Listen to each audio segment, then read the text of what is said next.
Bem-vindo ao Papo Espírita, a espiritualidade na sua vida. Bem-vindos ao Papo Espírita. Hoje nós vamos conversar sobre uma pesquisa pioneira divulgada este ano que identificou pela primeira vez possíveis padrões genéticos associados à mediunidade. Para isso, a gente convidou, além da Thelma Alves e da Miriam dos Anjos, a nossa convidada especial é a bióloga Angélica Salatino de Oliveira, que é mestre e doutora em genética e biologia molecular, professora da Universidade Luterana do Brasil, em Canoas, Rio Grande do Sul, e colaboradora do Departamento Acadêmico da AMERGS, que é a Associação Médico Espírita do Rio Grande do Sul. Bem-vinda, doutora Angélica, tudo bem? Tudo jóia, muito obrigada pelo convite, é um prazer estar aqui com vocês, elucidando um pouco mais sobre o nosso estudo.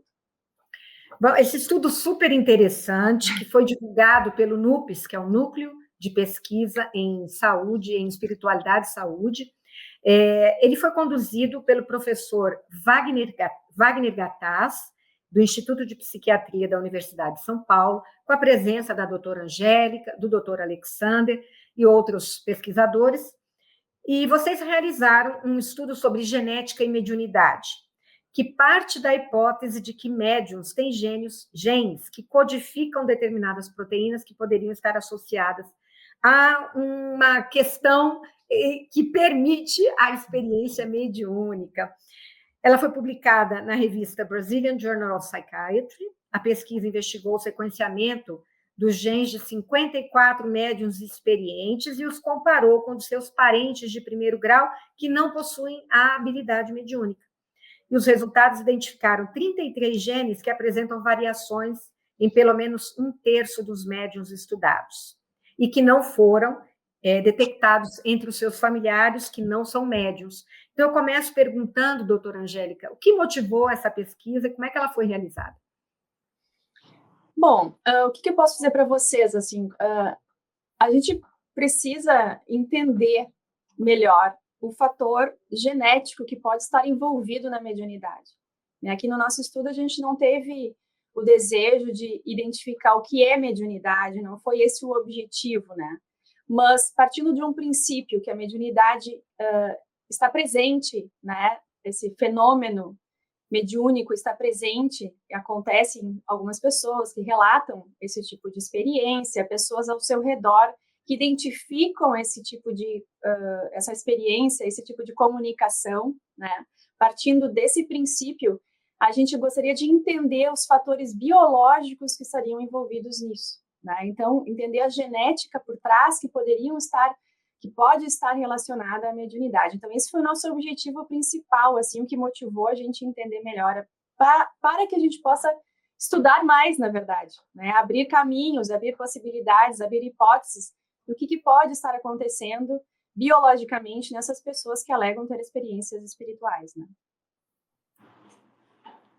Miriam? Sim, eu, por exemplo, achei super interessante, né? A pesquisa, o propósito da pesquisa, porque nós, na doutrina espírita, como outros espíritas, né, a gente usa muito esse termo mediunidade, né?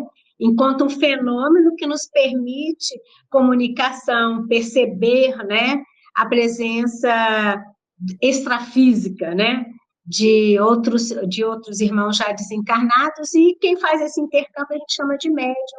E, da mesma forma, a gente tem aqueles mais ostensivos, que são aqueles que geralmente trabalham com diferentes expressões da mediunidade, né, em suas casas espíritas, né, e aqueles cuja percepção ainda é sutil, né, embora a gente tenha na doutrina que todos sejamos médiuns.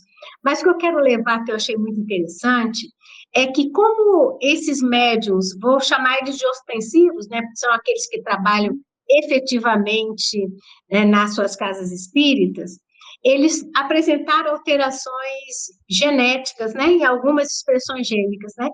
E interessante, Angélica, porque aí eu também extrapolei a minha imaginação, pensando, e aqueles médiuns que não são classificados como médiuns, nem tampouco que eles sofrem como mediunidade, mas como transtornos mentais, que às vezes são internados exatamente por isso, o quanto que, de repente, essa detecção dessas alterações também não ajudaria no entendimento desses transtornos causados por uma mediunidade ostensiva não classificada assim, né? O que eu vou te perguntar é como é que essa pesquisa, como é que esses conhecimentos que estão chegando, embora gerem outras dúvidas, outras perguntas e outras linhas de pesquisa, como é que ela pode estar nos ajudando nesse processo de entendimento de que algumas coisas ocorrem realmente por alterações genéticas? Bom, ótima pergunta, Miriam. E, na verdade, eu vou começar do começo lá, quando falaste de vários tipos de mediunidade, enfim, talvez essa confusão que possa existir com transtornos mentais, isso que tu me trouxe, né? Eu gostaria de pontuar aqui que, inclusive, o Dr. Alexander Moreira Almeida e a Mariana de Abreu Costa, que são autores também nesse artigo de genética do exoma, eles trabalham muito também publicando em revistas científicas, trabalham muito no diagnóstico diferencial, o quanto esse tipo de experiência espiritual ela pode não estar relacionada com transtornos, né? Diferenciar o que é um transtorno psiquiátrico que tem alucinações, que tem visões, aqui no caso, que fazem mal àquela pessoa, que deixam ela transtornada, que modificam o comportamento, e o que é essas visões, ou então alegadas comunicações, que em pessoas saudáveis, em pessoas que não têm transtornos, em pessoas que não têm essa confusão, que têm uma funcionalidade mental normal, né? E fazer essa diferenciação que nem todos que têm esse tipo de experiência, eles são doentes mentais, né? Mas doentes mentais muitas vezes alegam ter experiências, mas são experiências diferentes, que eu não sou psiquiatra, que eles são, né? E eles são especializados nisso e conseguem fazer esse diagnóstico diferencial e publicam justamente para trazer esse guia, né, para outros psiquiatras também, para não haver mais esse tipo de confusão, né? Mas sobre o entendimento e o que isso poderia nos ajudar, né? É importante que a gente, além de identificar o que é transtorno mental ou não, né, que são esses outros estudos, também verificar que mesmo em médiums saudáveis, pode existir algo biológico, uma rota biológica que está talvez facilitando esse tipo de experiência. Estudar a genética deles, estudar quais são as proteínas que vão estar modificadas positivamente, negativamente, modificações que acontecem, né? Pode estar influenciando ou não. Então, abre uma possibilidade maior, assim, de estudos para elucidar esse tipo de experiência biologicamente, né? Eu não sei se eu respondi a tua dúvida. Eu acho que sim. Eu queria colocar assim, como foram escolhidos, né, os médicos participantes, né, do grupo de pesquisa e no caso, como ficou o grupo de controle, né, Uhum. em relação a esse trabalho de vocês? Isso foi uma parte muito importante, né? Acho que todo estudo científico, ele precisa, no início, né, da sua dúvida, pensar bem em qual grupo que vai estudar, né? Esses médiuns, eles foram muito bem selecionados, eles foram selecionados por colaboradores acadêmicos nossos que têm algum contato com a doutrina espírita, ou então Umbanda, ou centros espíritas, espiritualistas, né? Que selecionaram, nos trouxeram, né, essas pessoas que são muito experientes em experiências espirituais. Então, que tinham pelo menos 10 anos de experiência, de trabalho mediúnico nessa área, pelo menos uma vez por semana, e que são pessoas que, pela comunidade que está envolvida nesse trabalho, né, que está lá presente, que é envolvido ali por esses colaboradores, né, eles também participam disso, de verificar que são comunicações, eles alegam ter comunicações que já foram validadas, que já foram vistas, que teve uma comunicação extracorpórea, desculpa minha falta de termo, mas assim, né, de essa comunicação espiritual, tá? Então, essas pessoas que foram selecionadas, então, que podem ter alguma comunicação verídica, né, verificada, tá? E que participa disso de graça, ou seja, as pessoas que cobram esse tipo de trabalho não foram selecionadas para isso, tá? Então, e essas pessoas, a gente foi, né, esses são os médiuns, essa amostra de médiuns, e de cada um deles foi selecionado um parente próximo, de primeiro grau, né? De preferência, a gente levou aos irmãos, né, o primeiro contato, se não tinha um irmão, que fossem os pais, se não fossem os pais, aí seriam os filhos, né? Então, pessoas que têm uma genética parecida, Porque a pessoa de primeiro grau, nosso parente de primeiro grau, é o que tem mais próximo da nossa genética, né? Tem um nível socioeconômico parecido, muitas vezes, né?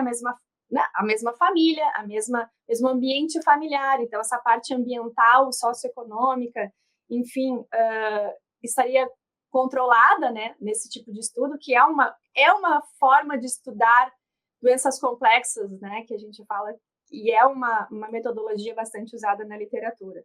Então, é isso, assim, os controles são esses parentes próximos de primeiro grau desses médiums selecionados. E aí, essa pesquisa, doutora Angélica, ela comprovou que existem algumas alterações. Agora, a mídia divulgou muito essa pesquisa, até porque o doutor Alexander divulgou bastante. Isso saiu na grande imprensa. Mas saiu de uma forma, porque eu fui ler essas reportagens, dizendo que o estudo comprovava que a mediunidade era genética. Quando eu fui conversar com você, você disse, não é assim. Então, explica o que é que esse estudo está mostrando realmente. Bom, acho que a gente tem que partir do princípio que todo o fenômeno biológico que a gente vê em nós, algo biológico e genético tem. Né? Nossas características, nossos fenótipos, que a gente fala na área de genética, né? As características que a gente apresenta, né? Elas têm algo genético. Né? Então, se tem esse fenômeno que acontece, que está sendo visto, enfim, vai inclusive nos ajudar muito ao entendimento do cérebro, a relação mente-cérebro, né? Estudando mais sobre isso. A ideia é ver se existiam variantes genéticas, né, coisas que são diferentes dessas pessoas, para a gente poder ver as rotas biológicas associadas. Então, a primeira coisa é a palavra comprova, né? Porque o estudo comprovou geneticamente. Ninguém está comprovando que é genético. A gente está vendo que podem ter, está abrindo uma possibilidade de estudo, a gente está abrindo hipóteses, né? É o primeiro estudo disso. Né? Assim como outras áreas, outras características complexas que nós temos, que são estudadas também através de exoma, o exoma ele te abre possibilidades de estudos de rotas biológicas. Então, a gente tem que estudar muito mais ainda para dizer esse tipo de comprovação, né? Assim como outros transtornos. Por exemplo, eu estudei muito genética psiquiátrica do TDAH. Né? A gente teve muito estudo para mostrar que existe uma heredabilidade alta, ou seja, para chegar na conclusão de que ter TDAH, né, o TDAH em si, ele tem na sua variabilidade entre as pessoas, as diferenças do TDAH entre uma pessoa e outra, 70% em média dessa variação entre as pessoas é devido à genética delas, né, a variação genética delas. E isso teve muito estudo, né, primeiro de genes candidatos, de rotas candidatas, os primeiros estudos da mesma coisa aqui, né? Nós estamos fazendo rotas biológicas, genes candidatos a estudo, rotas candidatas a estudos. Então, a gente está começando, né? Então, esse que é o caminho. Então, ele é pioneiro mesmo, né? Não tem nada parecido que tenha sido feito até agora, né? E por isso que talvez tenha chamado tanta atenção, né? Só que a ciência acaba trazendo dessa forma, só que a gente também tem que ter um pouco de cuidado na hora de esclarecer nessa informação. Eu achei interessante você falando da lista de seleção para a amostra, né, e para o controle. E você agora nos fala de uma série de rotas biológicas, né, que a gente, enquanto ser fisiológico, temos que expressar para nos mantermos vivos, né? Que critérios, por exemplo, você utilizou na escolha dessas rotas biológicas para esse estudo específico, Angélica? Perfeito. Primeira coisa, eu acho que eu vou esclarecer um pouco mais a metodologia, né, de como é que a gente chegou nesses nomes de genes, né? Bom, a primeira coisa a gente teve que sequenciar. Bom, o DNA ele é uma sequência, né? Ele diz ali informações que está numa parte genética, são informações. E a gente estava vendo justamente as informações que são utilizadas pelo nosso organismo para formar proteínas. Então, a gente foi bem específico nisso e tem plataformas de sequenciamento que foi utilizada, que são plataformas utilizadas por muitos estudos, entende? Foi algo dentro do que a ciência faz, né? Então, nós fomos lá e utilizamos essas plataformas, fizemos o sequenciamento desses médiums, o sequenciamento desses controles. E aí a gente também utilizou, que isso é importante a gente deixar bem claro, a gente seguiu, assim, orientações, até, não preciso falar nomes assim, mas só falar assim, se caso alguém que estiver assistindo tenha entendimento, né, que faça esse tipo de estudo, né, que é o GATK, que é da Broad Institute, que é algo que se usa, então são guias específicos para chegar a selecionar as variantes necessárias para te ter um maior controle, uma maior certeza do que tu está vendo, né, porque a gente utilizou os mesmos caminhos que se usam para estudar doenças complexas, outras características complexas. Então, a gente usou os mesmos caminhos, né? Então, o mesmo guia. Bom, aí chegamos lá em diversas variações, só que a gente só viu as variantes raras. Então, a gente selecionou ainda somente aquelas modificaçõezinhas que aparecem, que estão de frequência na nossa população é até 1%. Então, ou seja, é uma coisa que não é tão comum, que não é comum. Não são nossas variações comuns entre nós, a gente está vendo uma variação rara, né? Outra coisa, a gente selecionou também as variações que fazem efeito, potencial efeito na proteína. Que existem formas, né, de verificar isso, tentando falar de uma forma simples, assim, existem cálculos, né, e ferramentas que são utilizadas para dizer assim, bom, essa variação aqui, ela tem o potencial de mudar aquela proteína. Então, são essas que a gente selecionou, né? E a partir daí, a gente chegou aí fazer a comparação dessas variantes e ver que esses 33 genes que tinham essas variações, né, ou seja, tinham variações só em médiums, quando comparado em controles, e pelo menos 1/3 deles, né? Então, eu acho que é importante a gente primeiro pensar de como é que foi que a gente chegou lá, né? Que não foi, assim, um caminho diferente, foi o mesmo caminho que a gente faria com outras características complexas, tá? Cientificamente, seguindo o mesmo critério, o mesmo rigor científico, enfim. Eu acho que eu falei tanto, Miriam, que eu esqueci a segunda parte da pergunta. Não sei nem se eu respondi sem saber. Não, você respondeu assim, a minha pergunta é assim, como a gente, proteínas que vão depois sintetizar alguma coisa, né? Aí tá. Aí a gente chega nelas, porque a gente chegou nos genes que fazem elas, né? Os genes que têm a informação para formar elas. E aí, através desse conjunto, a gente também, o que a gente fez? A gente usou outras análises também que são utilizadas na literatura muito fortemente para ver onde que elas atuam. Onde é que essa proteína atua? Mas dentro daquilo que a gente, o ser humano, conhece, porque a gente não sabe ainda todas as funções de todas as proteínas, né? Vamos ser sinceros, assim, como cientista, um cientista sincero diz que não, ali é o que tem, que a gente sabe até agora, está ali, né? Então, dentro do que está agora até ali, que está ali, a gente vê quais eram as rotas que estavam relacionadas ali, né? Então, aí por isso que a gente chegou. Então, a gente não chegou por algo assim, vamos ver a seguinte rota para ver quais são os genes. Não, a gente chegou dos genes, a gente viu quais são as proteínas que estavam com variações, e dentre essas proteínas com variações, quais eram as rotas onde elas estavam envolvidas. E esses médiums que tinham essas variações, os seus parentes de primeiro grau não tinham.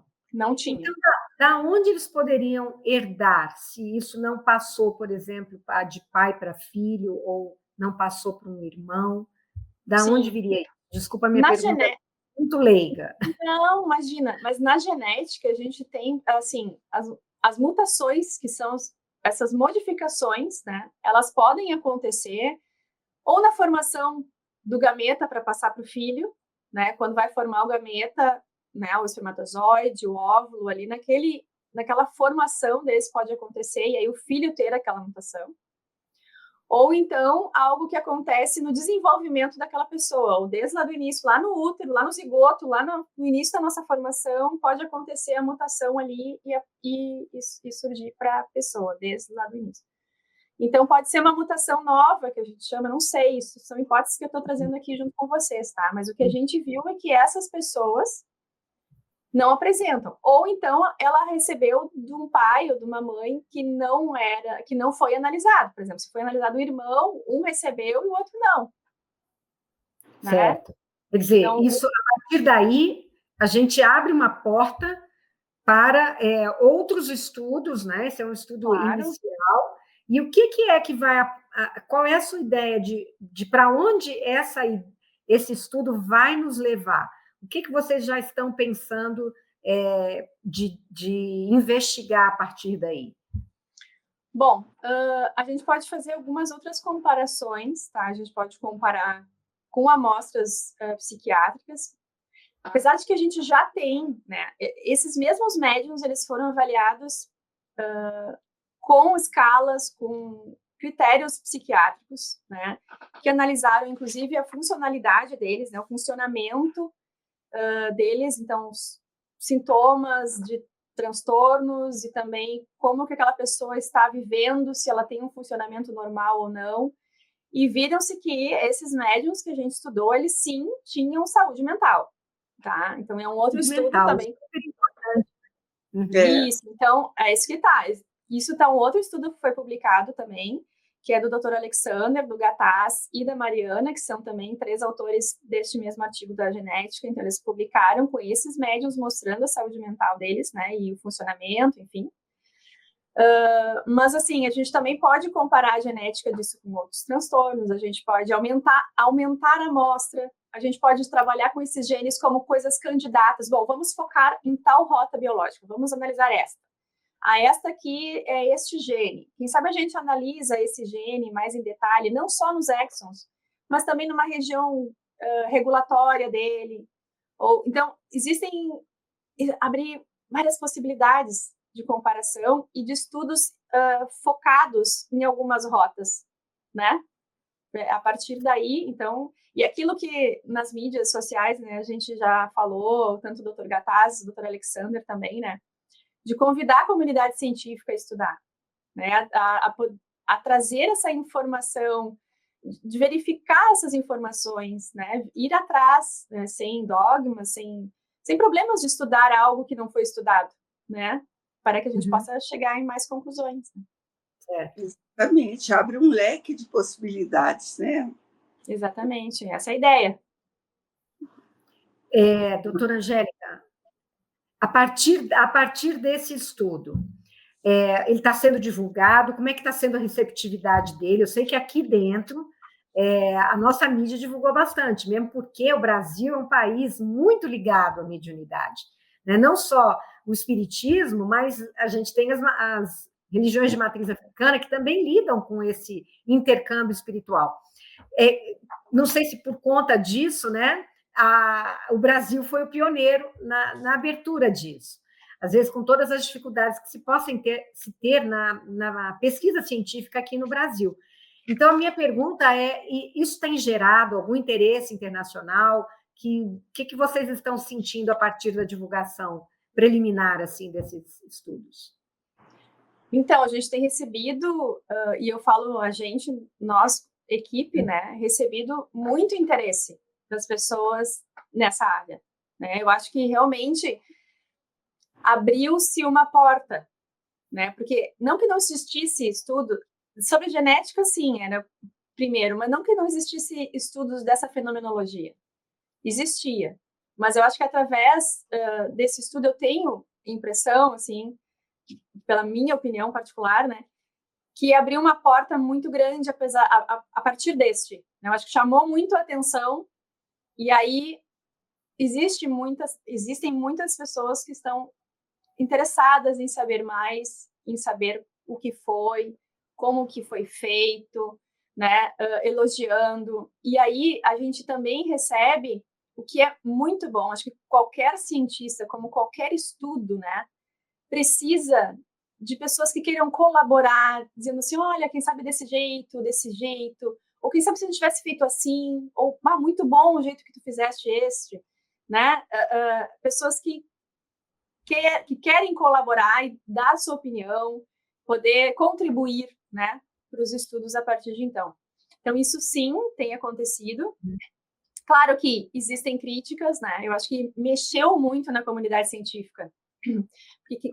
Desculpa. Porque tem muita gente que talvez não concorde em estudar isso, ou que acha que é uma pseudociência, ou que não de repente não foi atrás do estudo, de todos os estudos para ter mais certeza antes de falar, mas assim, realmente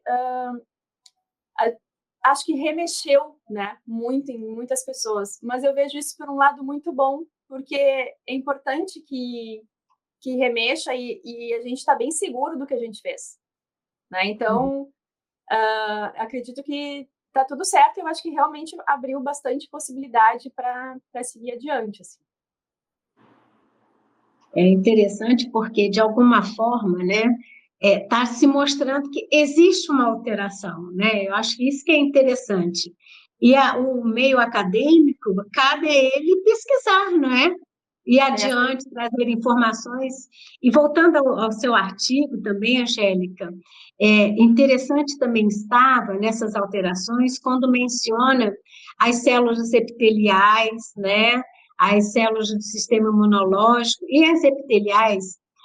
Eu não entendo dessa sua área, mas achei interessante que, enquanto médios, a gente, ou então quando não somos médicos, mas a gente fala assim, nossa, senti um arrepio tão diferente, né? A gente sempre fala dessa sensação, ai, uma coisa diferente, aí o clima aqui não está bom, não. E a gente não sabe explicar de onde vem.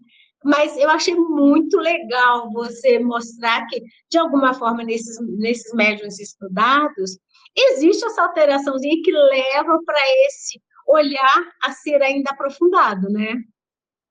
Eu confesso que eu não sei, Miriam, disso daí a gente não pode dizer do que, né? Não estou extrapolando como leigo, eu já quero entender, entende?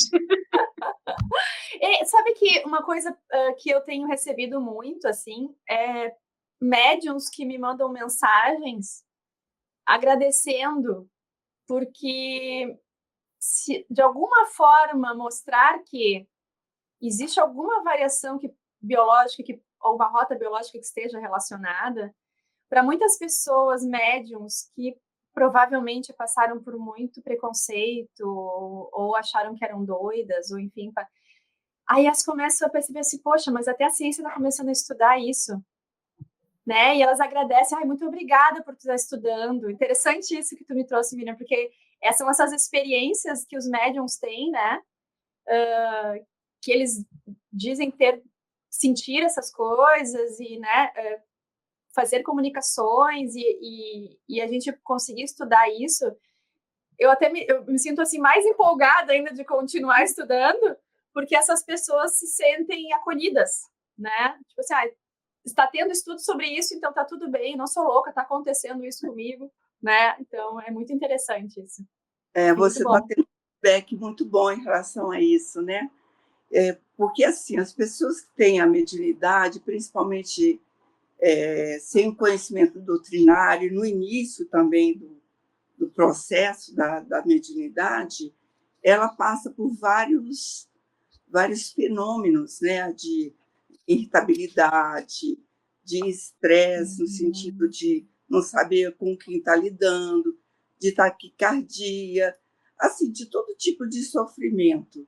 E quando ela consegue encontrar um lugar que acolhe, que recebe, entende isso, é diferente. E eu vejo que esse trabalho de vocês está abrindo um campo para que as pessoas até se encontrem, assim, falar, poxa, eu estou falando porque eu tenho uma mediunidade há muitos anos, né?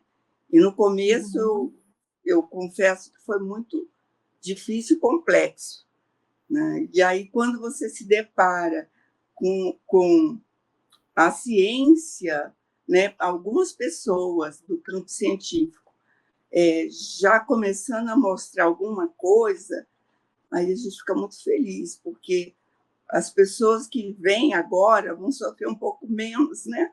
Uhum.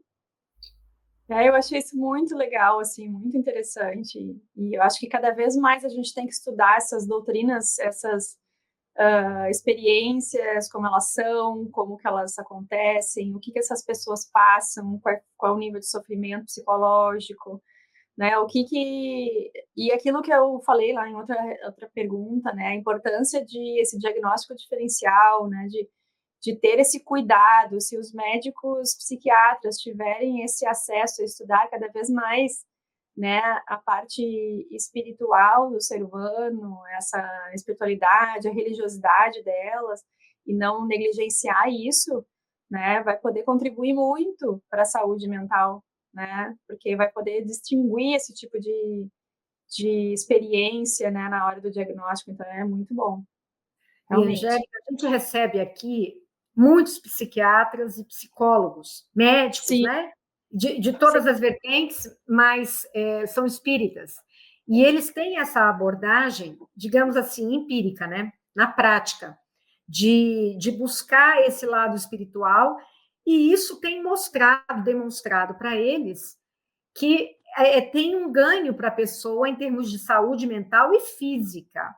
Mas a gente ainda não tem um resultado, né, uma comprovação biológica, a nível celular, o que está acontecendo, não é? Então, esse campo que vocês abrem é fantástico, porque uma coisa é a gente saber. Nós, então, que somos espíritas, né, estudamos doutrina espírita e estamos abraçando essa questão, por exemplo, da psicologia ou da medicina nessas vertentes, a gente parece que nem precisa de uma comprovação biológica, né? Parece que aquilo já faz parte do nosso entendimento na prática. A gente vê benefícios na nossa saúde mental, né? E na nossa saúde física. Mas como que a gente mostra isso na prática? Então, tem que ir lá na célula, né? Tem que entender o que está acontecendo, quais são as conexões que estão acontecendo ali, para a gente comprovar, olha, isso é uma verdade. Fala um pouquinho sobre essa dialética aí entre... Sim. Porque é uma coisa que um vai puxando o outro, não é? Sim, e sabe que eu vou falar não exatamente desse artigo, né, que a gente está conversando da genética de médiuns, mas eu, como bióloga geneticista, eu acabei tendo essa curiosidade também, Ana, porque existiam tantos artigos, inclusive revisões sistemáticas, ou seja, revisões da literatura que pegam todos os artigos que foram publicados sobre o tema e chegam numa conclusão maior, assim, dizendo justamente isso que tu nos traz, né?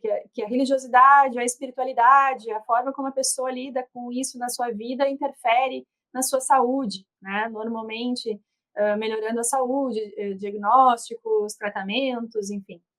E isso me traz muita curiosidade. E nesse momento, inclusive, fazendo uma revisão sistemática de epigenética e espiritualidade e religiosidade, né? Que seria não a mutação, como a gente está vendo aqui em Médiuns, não a mutação, a variante lá do gene, mas como esse gene ele é expresso, como esse gene é lido, né? Então, todos nós temos os genes, né? Só que às vezes às vezes a mesma até sequência, não sei, né? Mas temos os mesmos alelos que a gente chama o mesmo gene, a mesma variação, só que em umas pessoas pode ser expresso diferente do que em outras, né? Então a gente também está estudando isso, assim, porque existem na literatura estudos, nem todos são estudos bons, e isso uma revisão sistemática ela precisa pontuar, né? Isso vai ser feito como ciência de rigor. A gente também tem que ter estudos científicos rigorosos que passem por uma metodologia adequada, né? Então, tudo isso a gente está avaliando, mas a princípio tem estudos, sim, mostrando modificações através da religiosidade de sistema imunológico, sistema hormonal, enfim, de respostas do organismo também, melhoras de tratamento, enfim, mostrando justamente isso, assim, mostrando a atuação na célula, porque são nos resultados da expressão daqueles genes, né? Uhum. Então, por exemplo, o BDNF, que é uma proteína importante na depressão, né? Transtornos mentais também estão relacionados à epigenética, religiosidade, espiritualidade. Então, quem tem depressão e tem uma religiosidade intrínseca mais forte, a princípio modifica a expressão desse gene, né, levando a mais níveis de BDNF, ou seja, melhorando a sintomatologia e ainda assim mostrando um marcador biológico disso, assim. Então, a gente estou nessa busca para a gente fazer essa revisão e também chegar nesse outro artigo mostrando essa relação. Eu queria que você falasse um pouquinho do NUPES, que é o Núcleo de Pesquisa em Espiritualidade e Saúde, né? Que tem feito um trabalho fantástico de divulgar. Eu não sei se... Eu queria que você explicasse isso, que eu também não compreendo, se todos os pesquisadores do NUPES estão produzindo pesquisas que ligam saúde e espiritualidade de alguma forma, né? No caso, vocês fizeram esse trabalho da genética, né? Experiência mediúnica com genética. E qual é o papel desse instituto? Quem participa? O que vocês estão produzindo? Bom, eu vou te falar sobre o NUPES, sendo que eu não sou do NUPES, assim, oficialmente. Do que eu conheço, né, do Dr. Alexander, que é o coordenador desse grupo, né, Dr. Alexander Moreira Almeida. Ele coordena diversos estudos de pós-graduação, enfim, deste grupo que estuda realmente o efeito, né, a religiosidade, a espiritualidade na saúde, e outros estudos também acho que de memória de vidas passadas, enfim, ele tem vários estudos de diversas linhas de pesquisa em relação a isso, né? A Mariana, que também faz parte do nosso grupo, né? A Mariana Costa também faz parte do NUPES, então é um grupo dedicado a isso, reconhecido internacionalmente, de esforços para isso, né? Então é um grupo muito forte que nós temos a felicidade de ter aqui no Brasil, né? E a possibilidade de pesquisadores, né, se vincularem, fazer parceria, né, com esse grupo para justamente aumentar mais ainda essa contribuição científica, né, nessa área. Então, é o que eu posso contribuir um pouquinho, explicando um pouquinho do NUPES, né? Pedindo licença para falar. A gente teve aqui conosco o Dr. Eric, sim. Falando sobre memórias, a pesquisa sobre memórias de vidas passadas. E a gente percebe que nós aqui no Brasil, parece que a gente é meio vanguarda, né? Nessa área toda, e apesar de todas as dificuldades da pesquisa no Brasil, a gente está conseguindo trazer resultados muito em função de cientistas que estão também ligados de alguma forma, a uma área espiritual, e que abre um campo enorme para a gente levar isso para o mundo, né? Porque, como eu disse antes, e você acho que concordou, se você vai, por exemplo, nos Estados Unidos, o conceito de médium é muito diferente do nosso, né? Talvez lá você não tenha essa amostra que você conseguiu aqui, lá, com tanta facilidade, né? Porque um dos requisitos a pessoa não pode cobrar pelo trabalho mediúnico. E lá, para eles, médium é alguém que cobra para falar alguma coisa do seu futuro. Então, é totalmente diferente, né?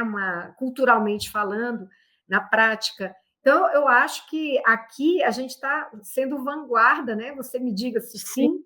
Eu acredito que sim, mas também não seria ruim ter estudos de vários tipos de médiums, né? Por que não?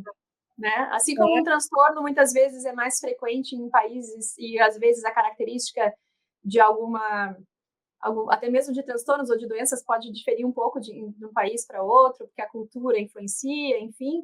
Por que não? Podemos estudar também no mundo inteiro esse tipo de fenômeno em diversas culturas, diversas formas de apresentação, né? Não vejo problema, mas acredito que sim, assim, eu acho que a gente tem bastante estudo, a gente tem um grupo muito forte aqui que faz isso, né? E que abriu essa porta, assim, para esses estudos que, na verdade, assim, reforçando, né? A ciência, ela está aí ao nosso favor para estudar tudo o que nos acontece, tudo o que nós sentimos, tudo que nos é visto, tudo que nos faz parte da nossa vida, né? Então, a ciência está aí para nos ajudar nisso. Então, para mim, eu não vejo sentido a ciência permanecer dogmática, isso eu estudo, isso eu não estudo, isso eu estudo, isso eu não estudo. Não, porque isso não existe. Bom, antes de dizer que não existe, vamos estudar.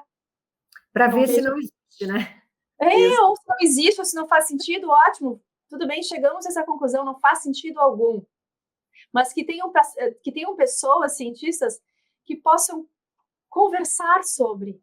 Isso. né? Que possam contribuir, que possam, assim, tolerando talvez ideias diferentes, né? Ideias diferentes, mas que tolere, que compartilhe, que converse, que troque ideias. Essa para mim, a ciência só faz sentido assim, né? Porque a gente não faz ciência sozinho, a gente faz ciência em grupo. E a ciência é de todos nós, não é de uma pessoa ou outra, né? Se despe, assim, se tira qualquer preconceito, né? Isso. Começar a olhar e desconstruir qualquer coisa para poder pegar do zero e trabalhar isso, né? Eu estou até lembrando do Chico, que os cientistas da NASA vieram medir a energia dele. Eu acho que... Eles chegaram a pesquisar. Então, assim, só comprova todo esse trabalho que vocês estão tendo, né? A gente tem que ter, como você mesmo falou, tem que ter esse olhar sem preconceito. Vamos buscar, a ciência é isso.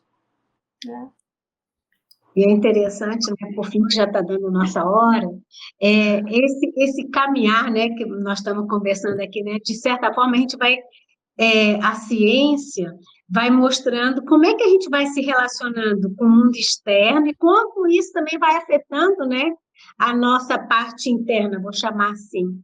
E esse desenvolver vai desvendando coisas que a gente sente, como disse a Ana, né? A gente sente, não tem explicação, porque nós ainda somos muito sensíveis àquilo que a gente consegue entender, né? Falar de coisas transcendentais fica muito vago para muita gente, né?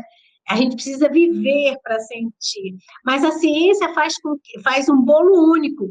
Se você sente ou se você não sente, o que nós estamos descobrindo até esse momento é isso, né?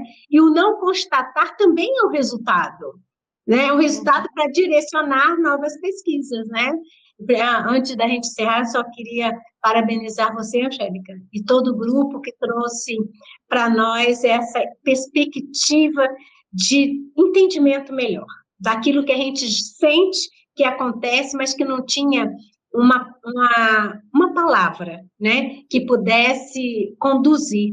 Então, a gente fala daquilo que sente, mas agora vocês estão trazendo. E eu queria pedir para você finalizar, Angélica, dizendo, a partir disso tudo que você estudou, né, da mediunidade, você acha que, né, sequencialmente, com mais estudos, a mediunidade será encarada de uma outra forma? Puxa, Ana,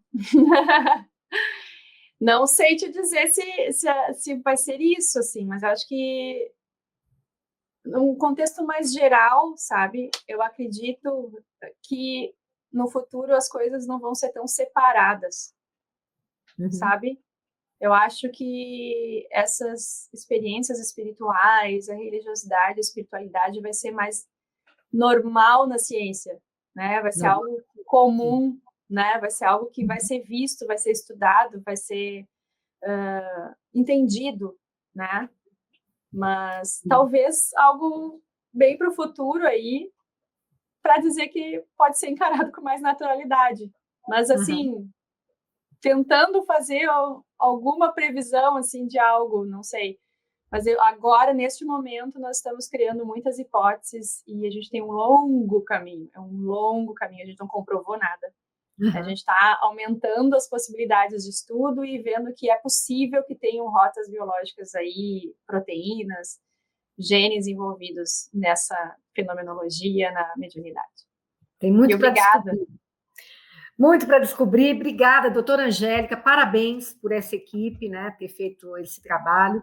É uma divulgação assim muito simples a que a gente faz aqui, mas é para que as pessoas busquem mais esse tipo de tema, porque está sendo produzido muita coisa.